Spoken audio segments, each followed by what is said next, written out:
Saudara, pemerintah Banda Aceh menggelar zikir kebangsaan yang dipusatkan di Masjid Raya Baitur Rahman Banda Aceh pada Minggu malam tadi.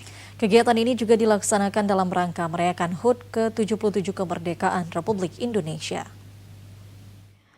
Pemerintah Kota Banda Aceh menyelenggarakan zikir kebangsaan guna merayakan HUT ke-77 kemerdekaan Indonesia. Kegiatan zikir dan doa bersama yang diikuti ratusan jemaah ini berlangsung dengan khidmat. Zikir yang berlangsung pada Minggu malam ini merupakan ungkapan rasa syukur masyarakat Aceh yang telah merasakan kemerdekaan.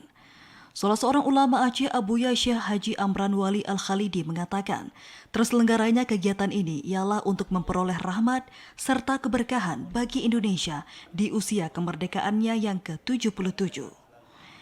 Pada malam ini kita mengadakan zikir kebangsaan ya, untuk memperkuat, memperkokoh NKRI ini. Dengan zikir yang demikian kita dapat memahami dalam sila pertama Pancasila Tuhan Yang Maha Esa, supaya kita kembali kepada Tuhan Yang Maha Esa, mengharapkan rahmat, keberkahan, dan juga kedamaian dan kemakmuran.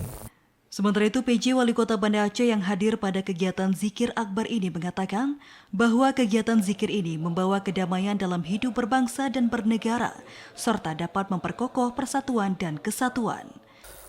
Berzikir ini kita membawa kedamaian, membawa kesejukan, dan kita ini hidup bersanding dengan yang lain. Dan yang terpenting juga dalam memperkokoh persatuan dan kesatuan Republik Indonesia. Makanya tadi apa yang sudah disampaikan semua ini hanya kepada Allah kita bersandar, hanya kepada Allah tempat kita berserah diri, dan hanya kepada Allah kita tempat ikhtibar.